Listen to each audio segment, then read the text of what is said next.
Hi, everybody. So, as most of you know, I am an anarchist, and I recently learned that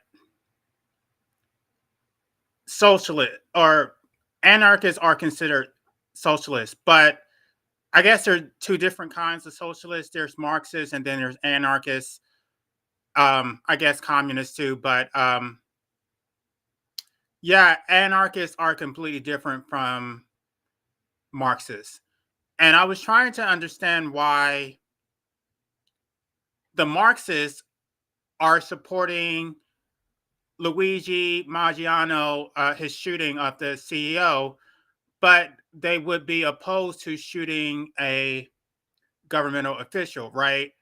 I actually had several questions, which I think I just researched some things and I just found out, where the disconnect is with Marxists. So the first question is, why are socialists okay with violence against corporate CEOs, but they're not okay with violence against governmental actors? Why are socialists okay with procreating despite knowing that their children are likely to be wage slaves? And given that there are no property rights under socialism, what what would be their objection to theft, right? Because if no one can own property, then why is it wrong to steal? Don't you have a duty to give your wages to someone who needs it? Um, Again, I don't know a whole lot about Marxism, but I do know a lot about anarchy. But I just found this article, which I found very informative. Which I'm trying to let me show this screen. Um, Here we go. Um, because under socialism, both anarchy and Marxism, we believe that property is theft. We believe that the means of production is owned by the workers. We believe that capitalism is a theft against the people because the state has given special property rights to corporate oligarchs.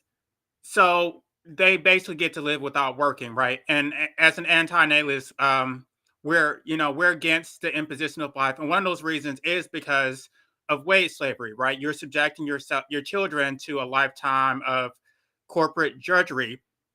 And I was trying to understand, why don't they have this similar objection? Well, the reason why, just to get cut to the chase, is because they don't feel that it's their fault. They don't believe in personal responsibility. They believe that it is society's responsibility. So even though they had children, even though they knew the conditions under which their children would be subjected to, they believe that it is society's responsibility to provide for their children and to provide for them. They believe in collectivism. Um, this is really deep because, again, I think that most people are completely, we don't talk about socialism. We don't talk about Marxism or anarchy, right? Um, it's something that you really have to go dig and find. And I found this article. Make sure I'm trying to see if there. I can't pull the comments up. If I don't know if y'all are able to comment. I see the private chat, but I don't. For some reason, that screen is not coming up. So I don't even know if people are commenting or not. But I can't see anything. And I wanted to have the option to invite people up just in case somebody wanted to comment. Um, anyway, I guess I'm going to keep going because I don't want to. I don't want to lose people. So yes, Marxists believe that slacking is theft. They believe that you have a duty to work. So this is even worse than wage slavery, right? Because under wage slavery, you're basically renting your labor. You don't, it's not chattel slavery where you're actually owned by an actual master. You're renting your labor because if you don't work, then you starve. But this is worse. This is worse. Slacking is theft. So you have a duty to work, and if you don't work, then you are committing theft. So what does that mean? That implies that the government has the authority to force you to work by physical force. Right? I told y'all the difference between anarchy and Marxists is that anarchists are nonviolent. Um, Marxism clearly is pro-violent, because they believe.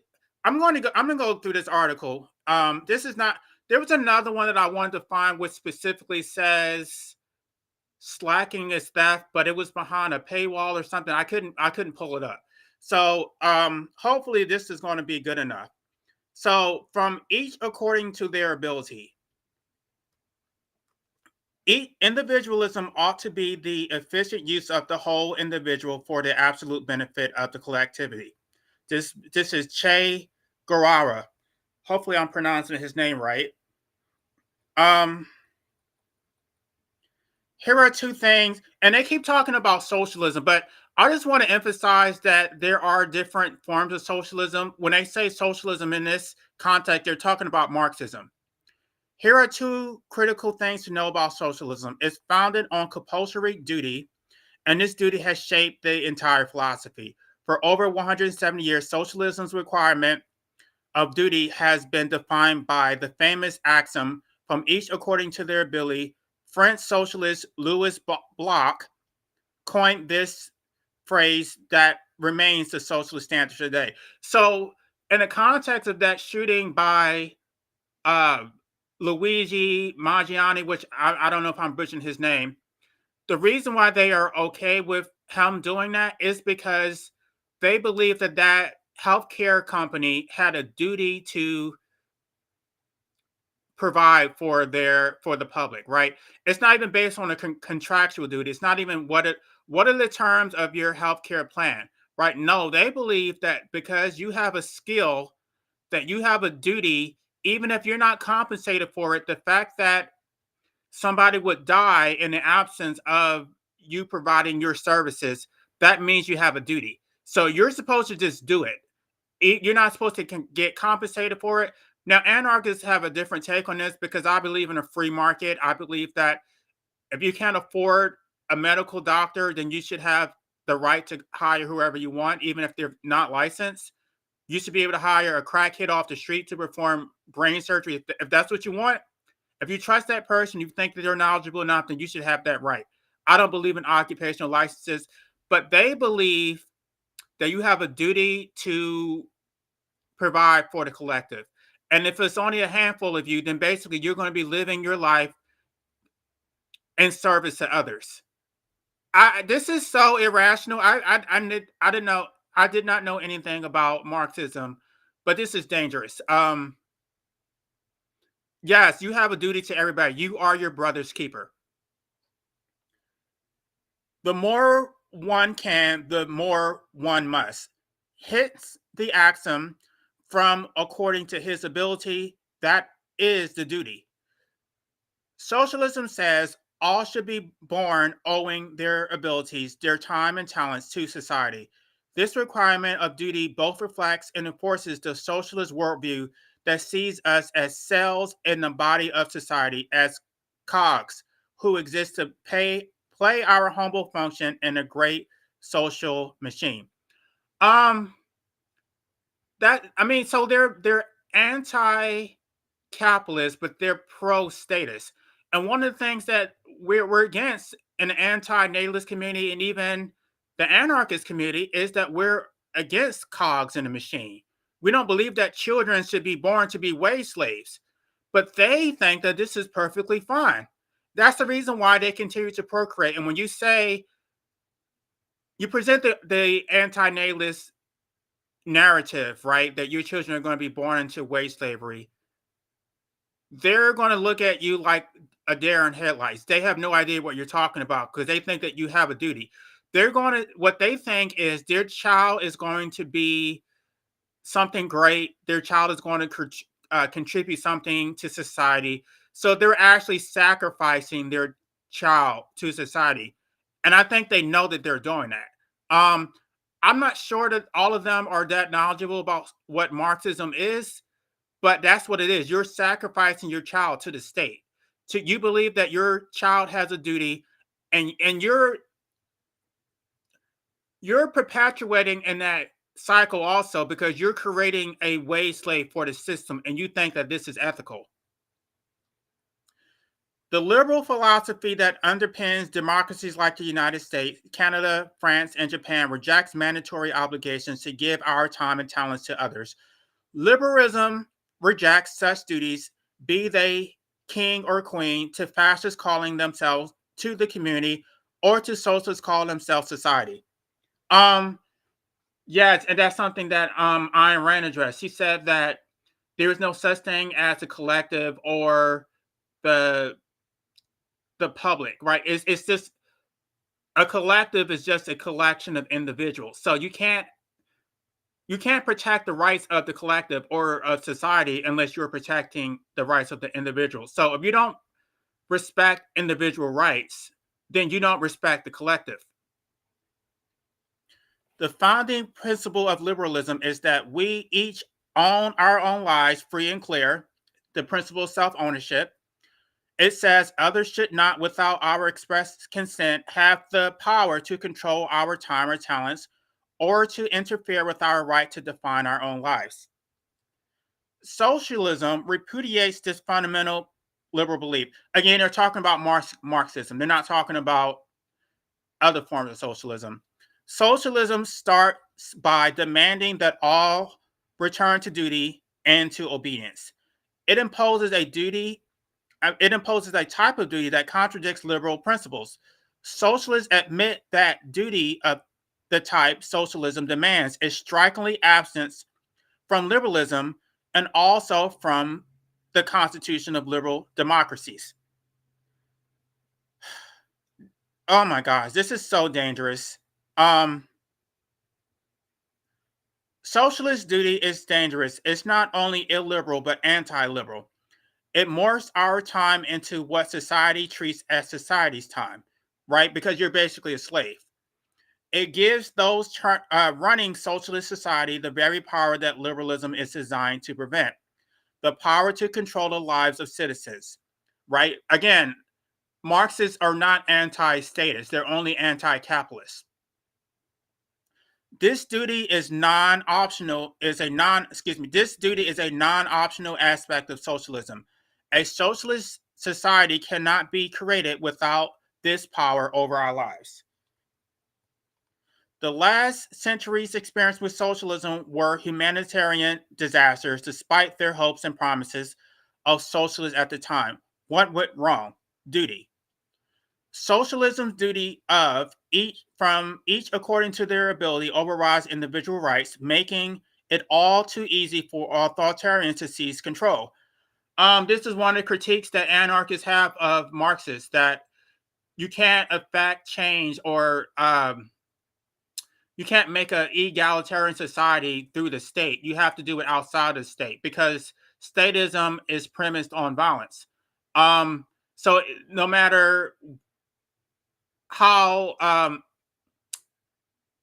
no matter what your intentions are, the fact that you're using the state means that you are inflicting violence, and it and absolute power corrupts absolutely. So my gosh, I didn't understand how polar opposites we are as anarchists.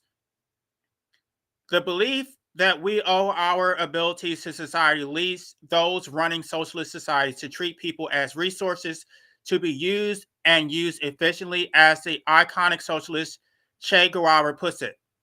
Right, so that's what they think when that CEO was shot. That it was his duty and that company's duty to provide a service, even though it did not go along with the terms of the contract. From each according to their ability is socialism philosophical Chernobyl. Socialist duty has broken containment, eradicated the whole of the philosophy, and warped its reasoning. It makes socialism a philosophy that denigrates human rights, considers slackers to be thieves, is obsessed with identifying and eradicating parasites, desires to eliminate what Karl Marx calls our private labor rights, our right to control our work individually, is strongly biased against small enterprises and workcraft. They don't believe that you should have the right to own your own small business, and treats the time in our lives as society's property to control, as society's time, not our own.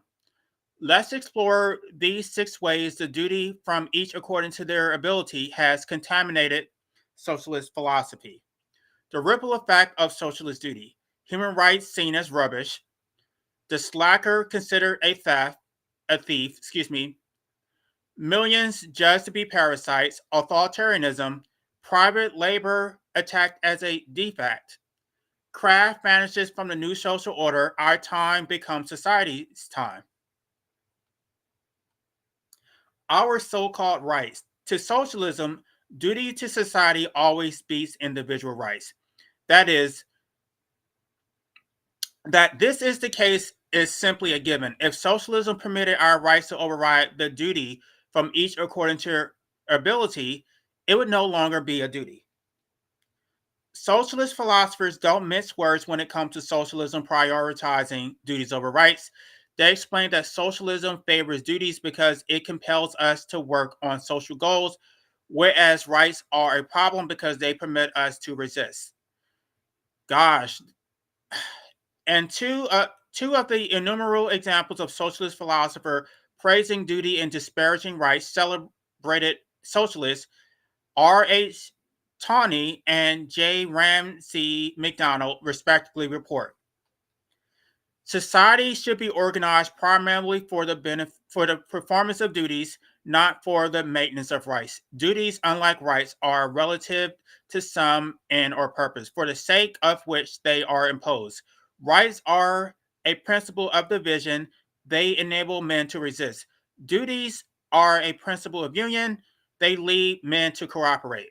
Um, I want y'all to know that duties can only be enforced or they can only be enforced through physical force. So that means violence. You can't have a duty unless the government can force you to do it. So they're basically going to force you to work through the barrel of a gun.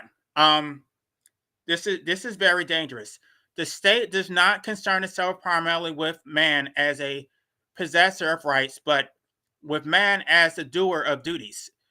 A right is the opportunity of fulfilling a duty, and it should be recognized only insofar as it is necessary to the performance of duty. Um, I guess the question becomes, what duty does the state have to its citizens, right? Because as I told y'all before, rights without duties make anarchy, duties without rights make slavery. So you're the slave and the state is your master. And it's not so they already they eliminated the corporations, right? But now they're going to replace the corporation with the state. Another noted socialist, Bernard Shaw, writes, "We as socialists have nothing to do with liberty. Our message is one of discipline, of service, of ruthless refusal to acknowledge any natural right." Gosh, Shaw's ruthless refusal to acknowledge any natural right is not of his own invention. It's a common socialist sentiment as demonstrated by the thinking of none other than Karl Marx, socialism's far and away most important philosopher. Um, I read some writings by Karl Marx. Um, Karl Marx said some stuff that I don't think most people know about. Karl Marx was, I mean, I don't want to go there. Karl Marx was Jewish, but he was also anti-Semitic. Um, he was racist. Um, and he all they talk about the means and the end. Um, according to the secret writings, because y'all know Karl Marx had these secret writings between him and Engels, what Frederick Engels. What did he say? The whole purpose of socialism was not to liberate the people. It was not. Um, it was basically to destroy capitalism, but and replace it with statism. So um, there's a yeah, I think maybe I can revisit that. I want to expose what the whole intent was behind Marxism. Karl Marx was not trying to liberate anybody. Karl Marx, yeah, he was not the heroic figure that most people think he was. Absolutely not. Um,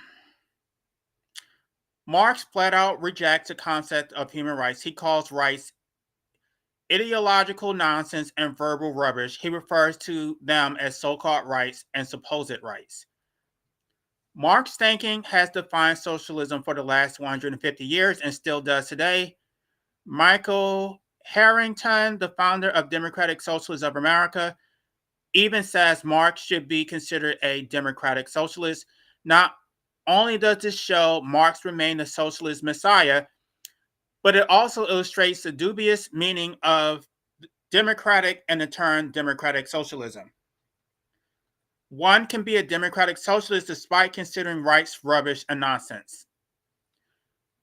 This critical byproduct of socialism's foundation on duty.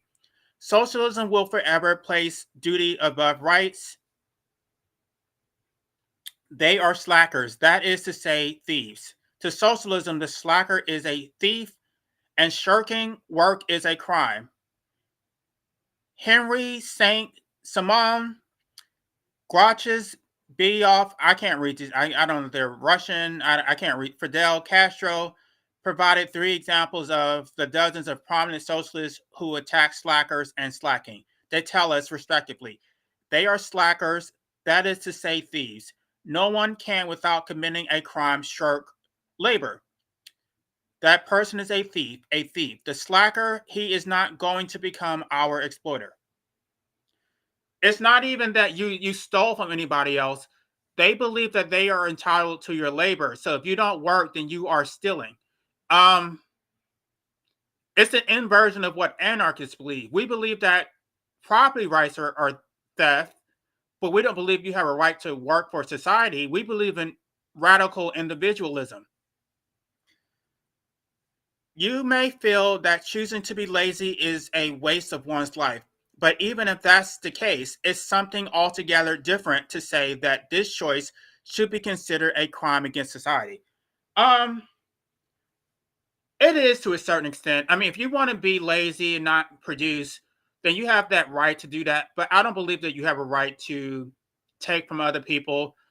I don't believe that you have a right to shame people and stand outside and expect them to give you the fruits of their labor. I don't believe you have the right to do that. I believe if you don't want to work, gosh, I'm probably going to lose subscribers for saying this, but if you don't want to work, then you basically are going to or starve. Like you have a duty to maintain your life, and you absolutely have a duty to maintain your children's lives. So for the people who came for me for saying for calling out that fake anarcho primitivist. What is his name? Gosh, I can't even think of his damn name. No, you mistook what I was saying, and then the person said that I was a lawyer. Like, what do you have to contribute? I'm not a damn lawyer. I'm an anti-lawyer. I've been fighting against lawyers for the last fucking 15 years of my life. Probably more than that. I'm not a damn lawyer. I'm not a capitalist. I don't support any of this shit. Just because you hear me talk about legal issues does not mean I'm a lawyer. I'm not licensed in any state in America. Um, I'm for the common man. I'm not a damn lawyer. All right, where was I? I'm sorry, y'all, if y'all are posting comments, but I can't see them. So if y'all are still here, where are the comments? I can't see anything. This is very I don't know, disappointing because I don't see the screen for the comments. So I want to get through this because I know I'm going to start losing people. So let me just get through this. And if y'all have comments, just post them after, and I'll read them and respond to them in the comment section. Um, Seeing slackers as thieves, however, however, a given results of socialism foundation on from each according to their ability. This duty morphs our time and talents into what socialism treats as society's property. So your labor is society's property. It's worse than capitalism, where you're just a wage slave. They believe that they own it, and they're going to force you to work by threat of physical force. Slackers, by definition, do not put their full abilities to work. Okay, that was another question people were asking. Well, how do you force people to work under socialism, right? Because if there's no property rights, then what would be your motivation? The motivation is that they're gonna take a gun and force you to work. They are thus seen as stealing the time and talent socialism claims we are born owing to society. The fact that socialist duty transforms slacking into theft highlights the danger of this duty poses to our liberal right to define our own lives. That one noted socialist thinker after another condemned slacking should serve as a warning, not just to those who wish to be lazy, but to us all. Um, Guys, I really would like to talk to an actual socialist and understand what they think their role would be in procreating. Like, if you're against capitalism, why are you having children? Do you support enslaving your child? What would their answer be? Um, they don't. I don't think they even address that. What they think is that society has a duty to provide for their children. Um, they don't understand the other side of it is that that with the rights comes duties. So you get the right to health care and all this other stuff, but you also have a duty that you're going to be working for the state. You're going to be a damn slave. I don't think they know that. I don't think anybody even talks about that. The duty part of it is never even brought up. The second critical byproduct of socialism foundation on duty. Those who don't give their full abilities to society are counted as criminals. So they're going to throw you in a damn goulash. That's what's going to happen. Socialism's parasite obsession. Patrice and Sidney Webb were leaders of the famed British socialist organization, the Fabian Society. They described the duty of socialism as a duty not to be a parasite. Gosh, there's a lot of people who would be considered parasites because they don't work. Um, and I'm not just talking about the so-called bums on the street. Those capitalists are also parasites because they don't work. They're exploiting the labor. Um, and as far as I know, I don't believe Karl Marx actually worked either. He just sat around philosophizing about what society should be. So, um, no matter what, there's always going to be a segment of society that doesn't work, and then the rest of us are just going to be exploited. The Webbs are but two of the hundreds of socialist thinkers who attacked alleged parasites. Socialists don't just berate parasites in casual conversation.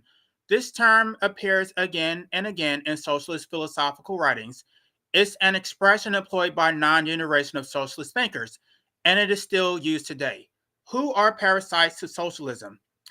They're the millions of us who perform work that socialist theory labels socially useless and thus parasitic. Socialist Lucien, I can't read that. That's some kind of Russian name or something. Um, these useless ones are not just idlers as you might think. They are workers and sometimes even work a great deal, but their work produces nothing.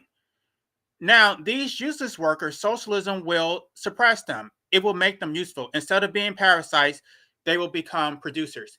Um, there are people who work, but they don't actually produce. There's a lot of them. There's the lawyers, there's the accountants, there's the judges. Um, they're the people who even the CEOs, they don't produce.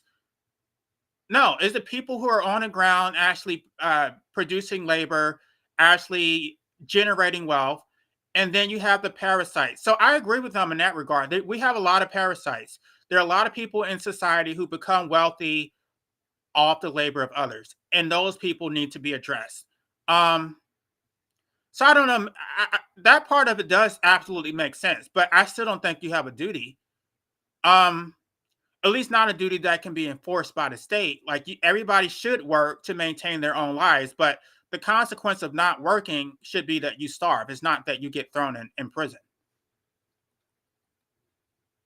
Socialism's foundation on duty makes. Oh, I see why. I see why they would have to throw you in prison, because under socialism nobody would starve. there is no private property. There's just collective property. So you're entitled to that property, even though you didn't work, you didn't contribute. So therefore, you are committing theft, and you must be thrown in prison. Um, I mean, at least it's consistent. I mean, it doesn't. I mean, I think it's unethical, but it is consistent.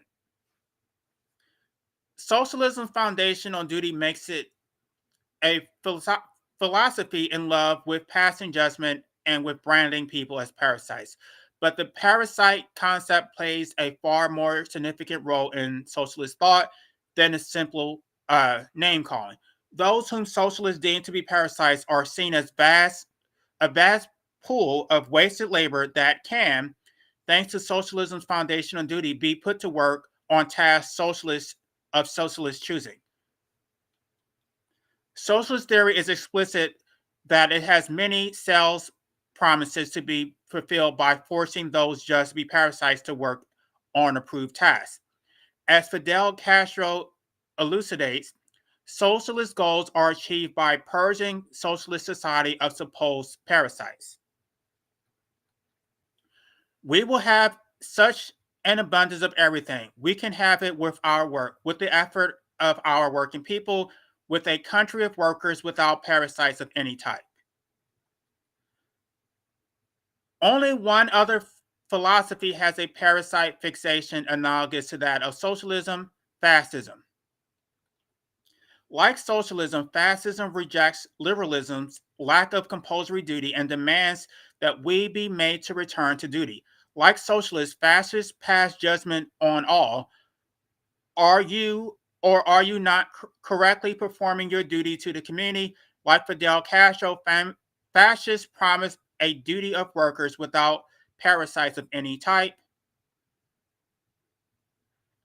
Fascists and socialists, despite being historical rivals, both see parasites everywhere they turn. Their similarities aren't surprisingly because aren't excuse me. Their similarities aren't surprising because of the father of fascism. Benito Mussolini learned to love duty and loathe parasites when he was a socialist leader. The third critical byproduct of socialism's foundation on duty. Socialism's multi-century fixation with parasites and its plan to suppress them. The, the defect of private ownership of labor power.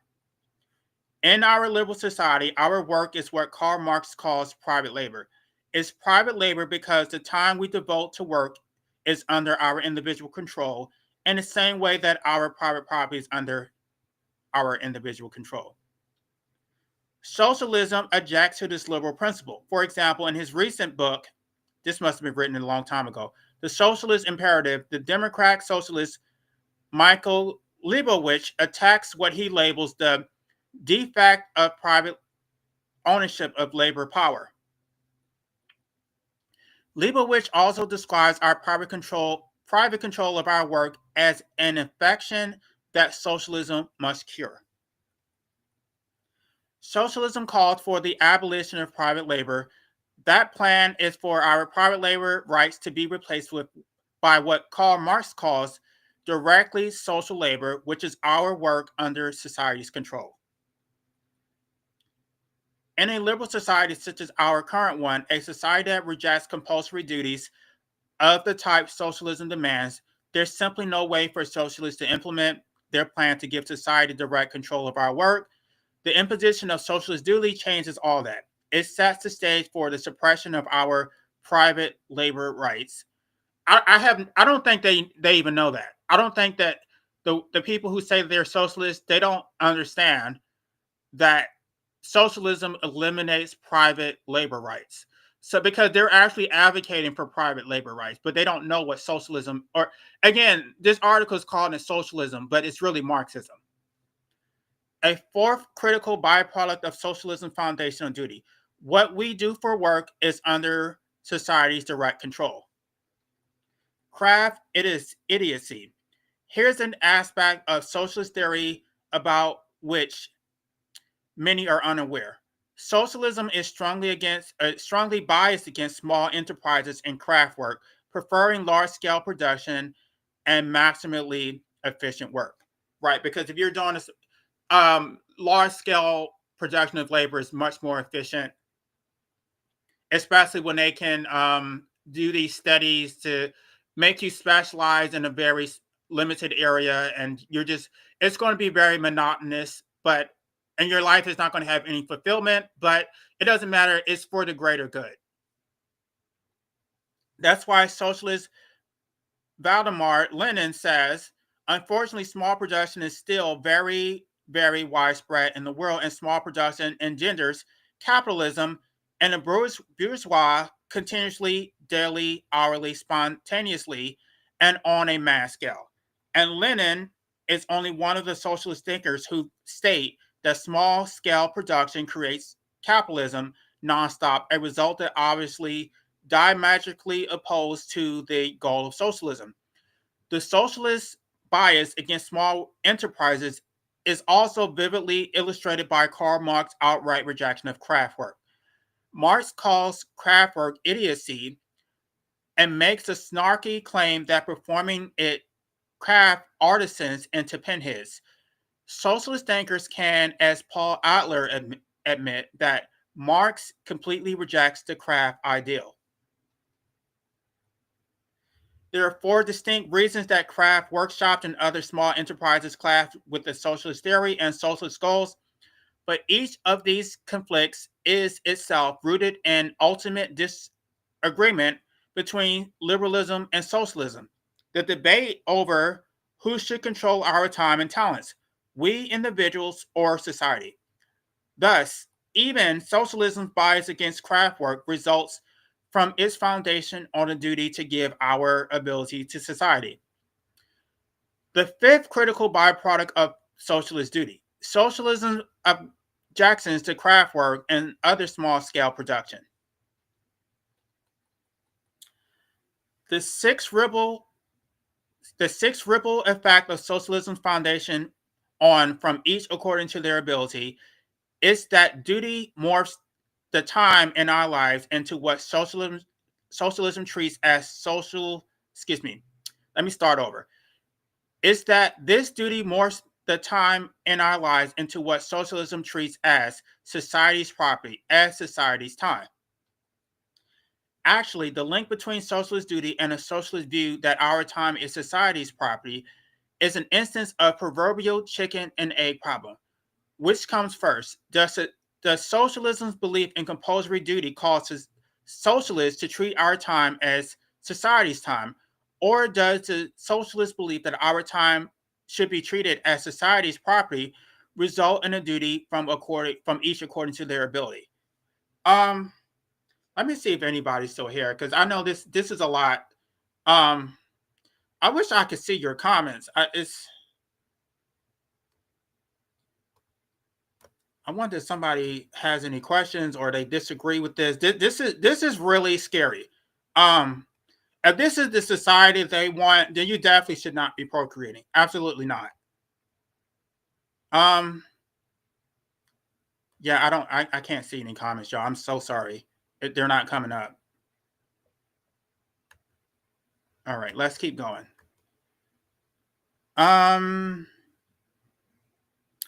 Actually, the link between social. No, I just read that. These two key dimensions of socialist thought unquestionably reinforce each other, but ultimately it's socialism's formal requirement of duty that compels us to submit to the commands of those running socialist society.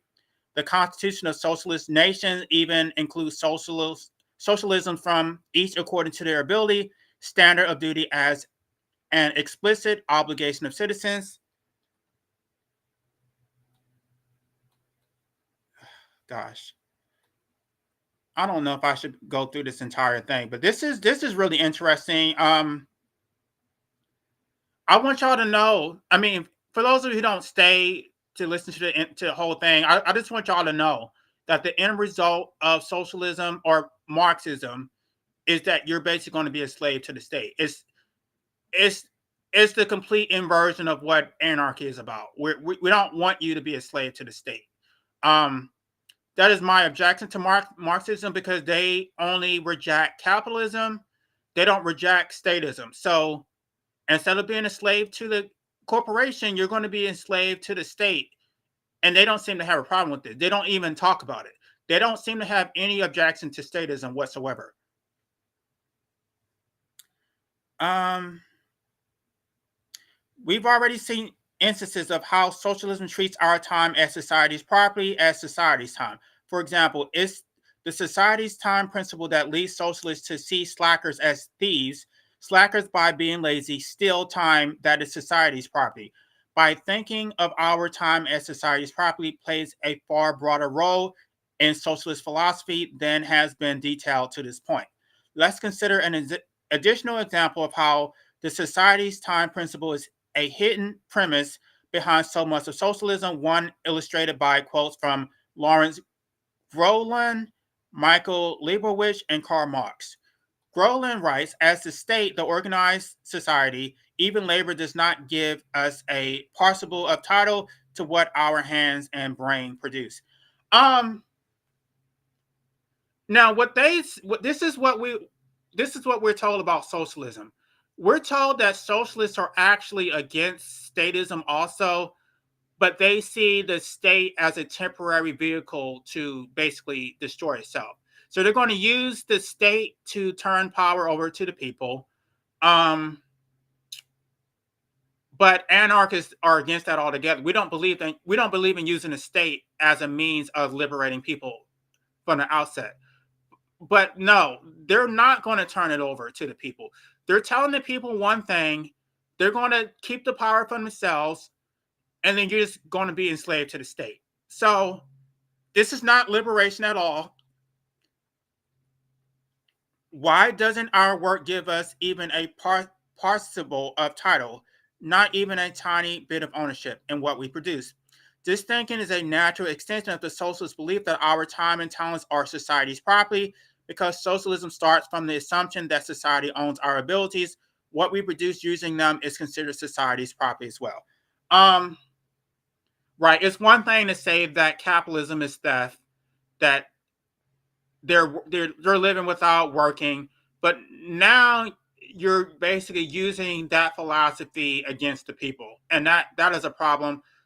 And again, I don't think most people even know this.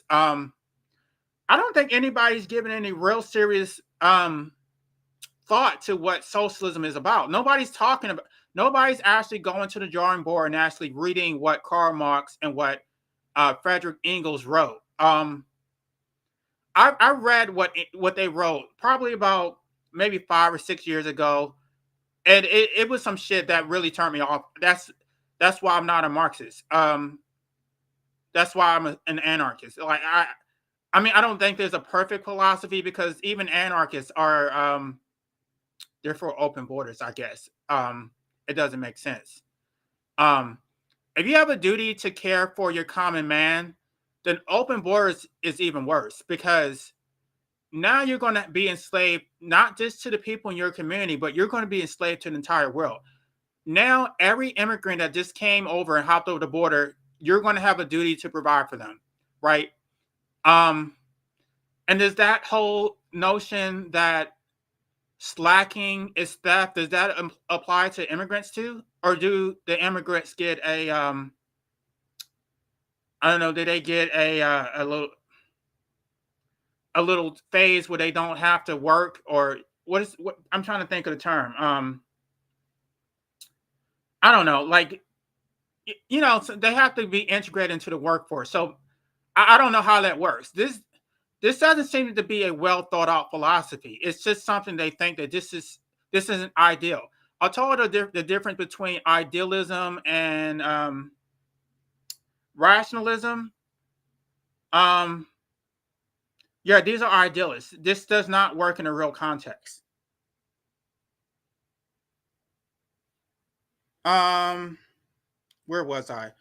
Roland's words certainly don't appear in the socialist sales pitch, but if anything, that makes his thinking more important to hear. He accurately summarizes the mainline socialist viewpoint, as demonstrated by comparing Roland's analysis to that of Karl Marx and Michael Leibowitz. again, Marx believes have defined socialism for the last 150 years, and they still do today. Leibowitz quotes Marx while explaining that the goal of socialism is to create a society in which the product of activity is a communal general product from the outset. If what you produce is a communal general product from the outset, then what you produce is from the outset never yours. Um, we don't Anarchists don't believe that. We don't believe in capital. We don't believe in basically we don't believe in real property, but your personal property is yours. Leibowitz and Marx tells us precisely what Roland has, that as socialism sees it, our work does not give us a smidge of ownership in what our hands and brains produce. Socialist duties turns our time into society's time. As a result, socialism considers what we produce to belong to society from the get-go. What follows logically is the socialist belief that our time is society's time and that what we produce with society's time belongs to society from the outset. Given these premises, would it make sense for us to be permitted to work at any job we wish? No, you don't get to work whatever job you wish. You get to work where there's a need. So if there's a need for you to pave the road, then that's what you're going to be doing. If there's a need for somebody to pick tomatoes, that's what the hell you're going to be doing. You're going to be a slave to the state. Would it not make sense for us to be permitted to produce whatever we feel like? Of course not. From the socialist perspective, letting us do whatever we want and make whatever we want would be absurd, like resulting in a grave misuse of society's time. No socialist society determines how best to use its time. Socialist society decides what work is a valid use of society's time. It decides what we should be permitted to produce using society's time.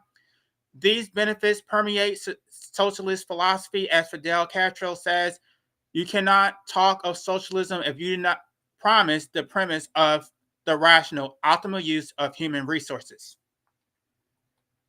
To socialism, our lives are a societal resource, a resource to be used as those running socialist society consider best. Socialist duty spurs and enforces this type of thinking. The sixth ripple of socialism foundation on duty. It causes socialists to see our time and talents as society's property to control. This logic is anti-liberal and incredibly dangerous. It inevitably leads to authoritarianism. And that's one of the critiques that anarchists have, which I do want to eventually come back to that. Why anarchists reject Marxism. Today, socialism remains firmly founded on the duty that produces each of the ripple effects outlined above. Socialism still requires from each according to their ability, just as it has for the past 170 years. This is a standard explicitly endorsed by Michael Harrington, the founder of the Democratic Socialists of America, and by other present-day Democratic Socialists. It's an axiom that appeared on signage at the DSA annual convention. That today's socialism remains based on the duty of from each according to their ability is one of the many factors demonstrating the democratic socialism is a marketing slogan, not a new version of socialism. The reality is that for well over a century, socialists have believed that socialism is democracy. To socialists, democratic socialism is a redundancy equivalent to socialism. Yeah, okay. I guess the difference is that you get to vote, right? So they get to, by voting, they get to enslave you to the society that they want. They voted and they believe that their vote has legitimate authority over your life. So they're going to tell you that the will of the people is that you must perform this labor to somebody else. There's somebody who's hungry. There's somebody who needs brain surgery. So now we're just going to force you to perform that labor without any compensation. You get the same compensation that everybody else gets. The person who's picking the tomatoes, his labor is just as valuable as the person who performed brain surgery. Um, everybody gets the same remuneration from society because your labor doesn't belong to you in the first place. Your skill does not belong to you. You're just a slave. And there's no way to get out of it. There's no way to work your way up. You're just going to be a slave for the rest of your life. And I do eventually want to get into Bolshevism because there's a lot of stuff that I don't know, and I really need to research what happened with that. But yeah, there's a story that needs to be told about that. Where was I? Compulsory duty is baked into the socialist cake. Decorating the cake by piping democratic across the top doesn't change the ingredients inside. All right, y'all, we're almost done. I hope y'all are actually getting. I found this to be very interesting and insightful. So I hope y'all are. I hope this isn't boring, right? I want y'all to actually understand what they're espousing. It's I don't think they even know what they're espousing. They really need to move over from Marxism to being anarchists, but I don't think they even understand. Nobody's talking about anarchy. If you understood what anarchy is the state of nature. We're nonviolent. You should be free to do whatever you want. It's not. It's the complete opposite of what they're espousing. Instead of explaining what socialism requires of us, today's socialists pitch its many promises that they even make its claim. Excuse me. They even make claims that would lead one to believe that socialism has nothing to do with compulsion. One common promise is that socialism would lead. Excuse me. One common promise is that socialism would mean a society of perfect freedom, a society in which government itself even withers away. That's what they say. They say they're eventually going to get rid of the state, but that's not what they're um, promoting right here. For example, celebrated socialist Leon Tolsky writes, under socialism, there will not exist the apparatus of compulsion itself, namely the state. It's impossible. You can't have an equal distribution of property without a state. Who's going to manage that? It's not a voluntary exercise.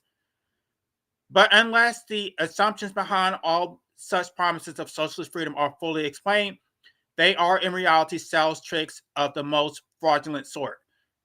There are three critical points that socialists often fail to explain when they claim socialism would mean a world of perfect freedom. First, socialist theory says these promises do not pertain to the initial socialist society that would follow capitalism. Instead, they would only be realized in what Marx called a higher phase of socialism. I told y'all that this phase is to it, right? They're saying that the last phase is basically going to be the eradication of the state, but they believe that there's an intermediate period where you're still going to rely on the state in order to make everything equal. But yeah, anarchists, we reject this. We don't believe in using the state at all. Second, socialist theory says the possibility of creating this higher phase of socialism hinges on the first phase, boosting worldwide production to astronomical levels.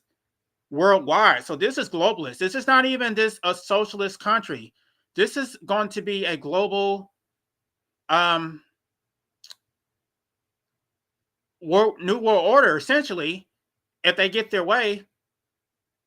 Levels so great that all needed goods would be available in quantities exceeding demand, permitting them to be free. The hypothesis is that the core algebra of free everything would end all human conflict, thereby eliminating the requirement for government. Right. I told y'all that. This is y'all. I didn't read this before. I'm going through this with right now, but I told y'all that the closest thing to anarchy would be a one world government. Um, and this is exactly what they're saying. Um, but no, I guess the part that they're taking out is that anarchy is supposed to be voluntary. It's supposed to be voluntary associations, but they're doing it by force. So, in theory, the result could be anarchistic, but they're doing it by means which are completely involuntary. And the third premise behind promises of higher phase of socialism that features perfect freedom. Socialist theory is explicit that the key of creating this fantasy land, second phase, is the first phase that takes full advantage of socialism's foundation on compulsory duty. It turns out that socialists' promise of a super free tomorrow depends on their plans for compulsion today. Exactly. So you're going to be a slave today so that some future generations, maybe they will get the promise of a free future, right? So you're not going to see it. God, this is the whole. This is the reason why we really have to integrate anti-natalism with anarchy, because it's a complete. Um, I don't know. It's a complete philosophy, which is completely logically consistent. Um, we don't believe in enslaving a society today so that generations can be free later. We don't believe in that. That's completely unethical. Who the hell would do some shit like that to their own damn children? The greater the compulsion today, the greater the odds of perfect freedom today. And if the whip of duty is not vigorously cracked in the first phase of socialist society, then there isn't the slightest chance of achieving the second. Leon Trotsky promises that there will not exist the apparatus of compulsion itself, namely the state. When he continues his explanation, Trotsky provides the rest of the story. Nonetheless, the road to socialism lies through a period of the highest possible intensification of the principle of the state. Just as a lamp before going out shoots up a brilliant flame, so the state before disappearing assumes the most ruthless form of state which embraces the life of the citizens authoritatively in every direction. And they're actually admitting this shit. How is the higher phase of socialism without government oppression created?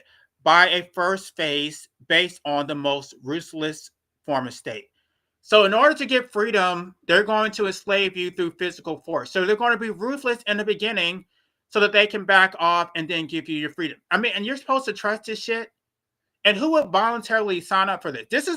This is not me making this up. This is their own words. This is from Leon Trotsky.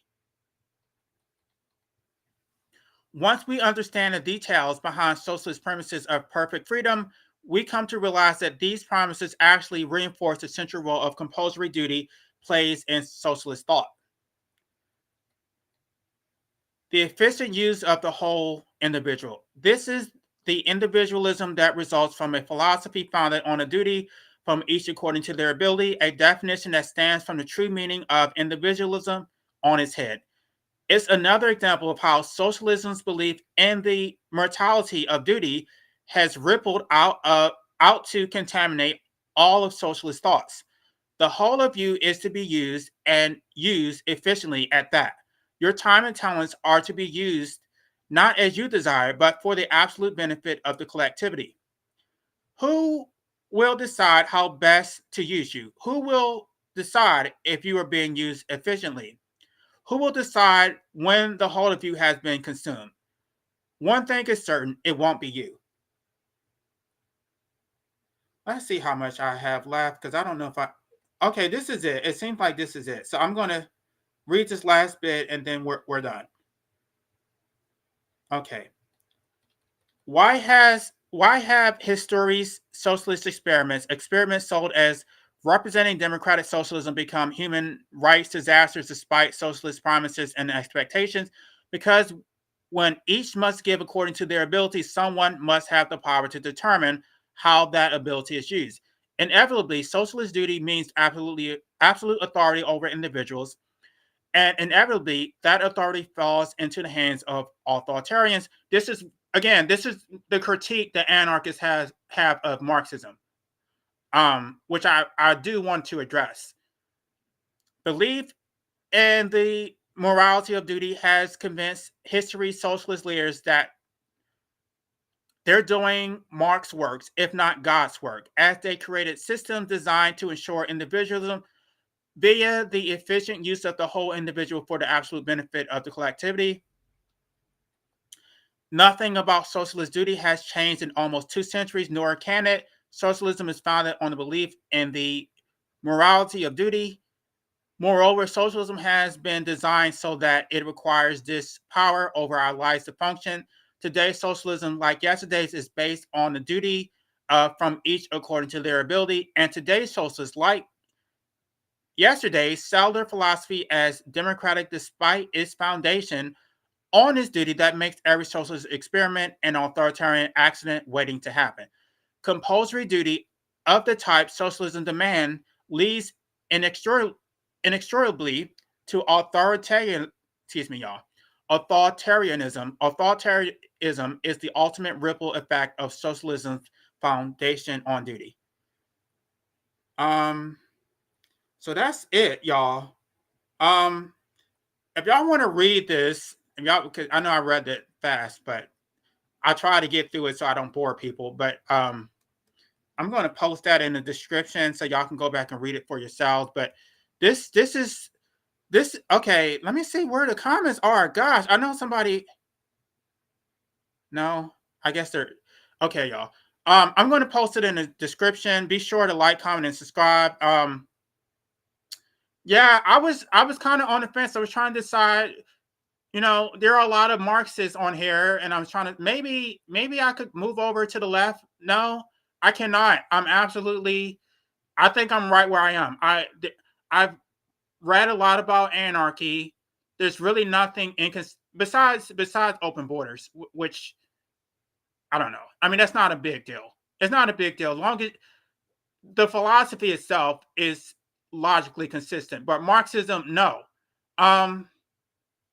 I don't think they even know what the end result is going to be.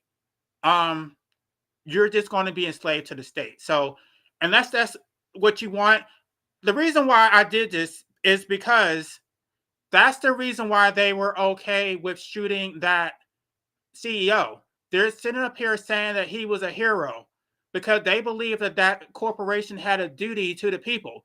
They to each according to his ability. So y'all, I want y'all to let this sink in. Y'all think about this.